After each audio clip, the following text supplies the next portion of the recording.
Hi, this is Sophia, and I have a wonderful guest in my villa today. Her name is Brenan. Am I saying it right? Renee Robinson, yeah. Bree, well, we Renee, go by nicknames. I'm so. going to call her Bree. It's easier. Yes. I met Bree at the beach a few days ago, and we realized we had a lot in common. We talked a lot about relationships, and Bree told me about a book that's soon to be published that we'll hear more about.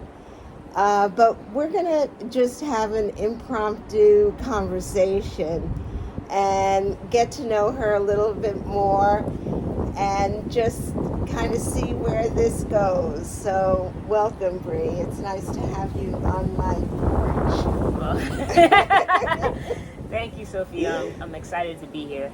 Great. So, Bree, what made you write a book? What was the motivation or the stimulus to put some of your ideas down on paper? Well, the short story, the long story.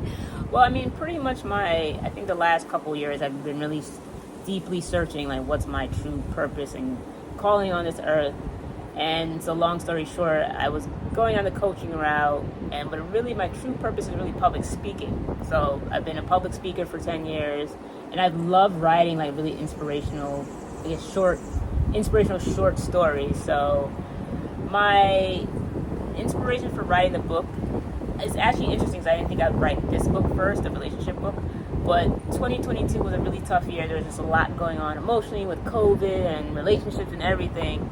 And I asked God, what should my first book be about? And this is the idea that came to me to write a book on relationships. So it's called Abundance in the Bedroom, 4 Things That Women Desire from a Man.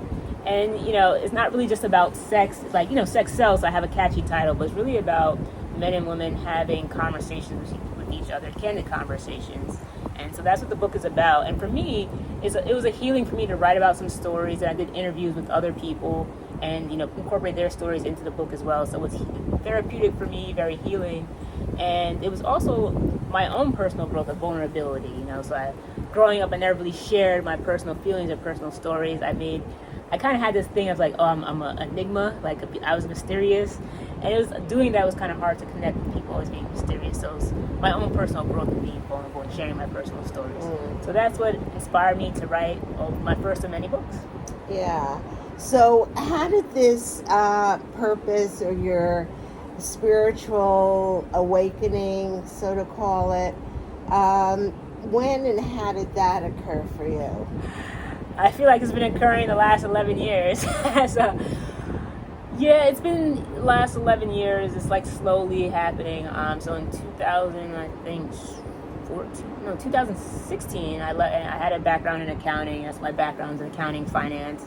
And I made the jump from accounting and finance to go into fitness full time. So I felt like, that was my calling, true passion. And really, fitness was just a gateway for me to realize I was more of a creative person. I was stuck in a very analytical, left-sided brain career that really was not for me. So being in fitness, I was allowed to be more of myself, connect with people, be more creative. But I always felt there's something more. This isn't it. Because I feel like there's a little bit of a struggle in life sometimes. I feel like God or the universe, whoever you call to, was just pushing me for more, pushing me. Like things were not working out the way I wanted it to work out. So I think I just kept on being pushed. So from fitness, I did time in real estate, financial coaching. Again, I still felt like there was something more. So last year, I hired a coach. She's a Proctor Gallagher Institute coach, and she taught me a lot about mindset and like we can co-create our reality. So that kind of opened me up to all these years I've been searching for more, that there really is more out there. And so that's when I kind of started going. That's when I started pursuing a little bit of coaching. But I was like, coaching really isn't the right fit. It's more of the speaking, which I've been doing for 10 years with Toastmasters. It's the speaking. I've given a lot of inspirational speeches, so it's just kind of like tailoring that into speaking and writing, and it's like, okay, that's it. Like, it's just when it's it, 'cause I think the book, it's okay. That's why the book really, when I asked universe what should I write about, the book came to me like that, and I pretty much wrote out the entire outline in like 2 days. And I think probably took me about 5 months to kind of fill in the outline, but it just came to Snapped me, in. and I just started flowing Yeah. pretty much flowing on my Well, computer. I can tell that you are flowing. Yeah, I There's was no flowing. doubt Yeah. about it. So that's So- how it came about. So that's my, I think, short version of my spiritual awakening. Yeah. So for me, Jamaica has been a turning point in my life, and we've talked about this a little bit. Right.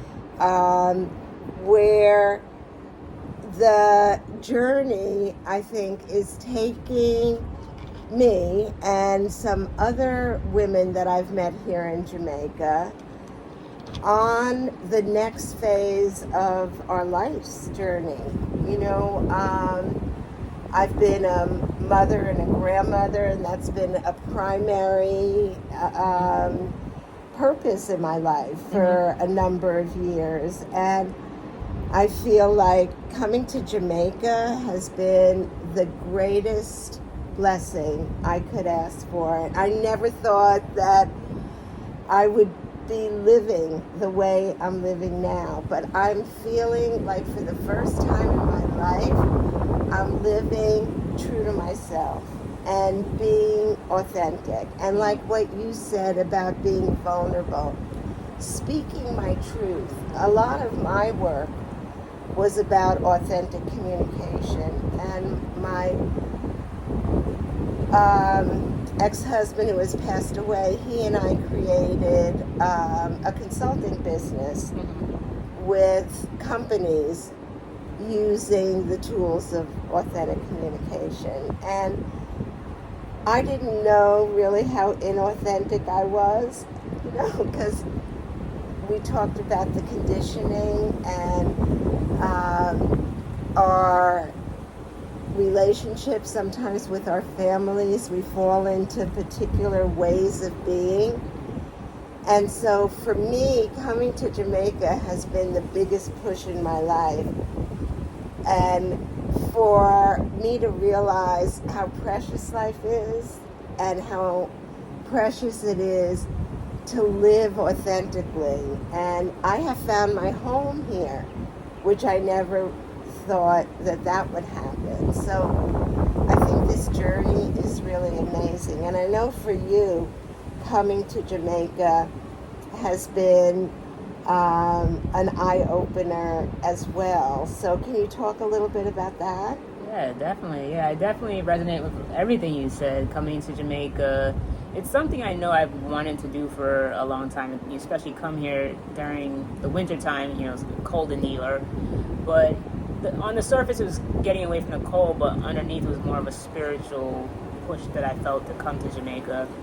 And I felt, so I've been here a couple of months, and I feel like I just started living my life. It's like a rebirth in a sense. I started living the life, you know, doing what I desire to do, when I want to do it, with who I want to do it. I felt like Jamaica was this like symbolism of freedom. Whereas beforehand in the States, I was kind of living in everybody else's frame of life, like what other people wanted me to do. I wasn't really living my authentic true self. But coming here, I really pretty much came here by myself. You know, I knew one person, and that one person introduced me to Sophia, and that's how we all connected. But coming someplace where I really didn't know many people, I'd actually never been to Portland. It was an experience in itself. So, and just being by myself, I was in a house by myself in a foreign country, so that was definitely a growth experience. And I just feel like now I've realigned myself to who I truly was meant to be, who God's called me to be, and that is, you know, being not just a writer and a speaker, but sharing my stories with the world. So that's what I was meant to do, and I was able to solidify that being here. And also, I just needed time to like kind of heal from there was a lot of heavy energy, especially being in COVID during New York City. There was a lot of heaviness and a lot going on. A lot of things I just never had the time to really take time out and to deal with. And being here is, you know, beautiful. It's beautiful nature, just surrounded by nature, and there's not as many distractions here. I've been able to really work through things, and now I feel like I'm truly ready now to step into my power. So Jamaica has been a great experience for me to live more authentically. Like, this is my rebirth is coming to live in Jamaica. Well said. Well, this is part one of an ongoing interview, and we look forward to the second part of this interview where we will talk about relationships, because here in Jamaica, relationships are very, I can use the word interesting, but they are maybe a little bit different than the type of relationships between men and women that I've experienced in the States. And I know Bree has her point of view. So in the next video, we will be talking more about our experiences in relationships in Jamaica, and of course her book, which is coming out soon. So until then, thanks for watching.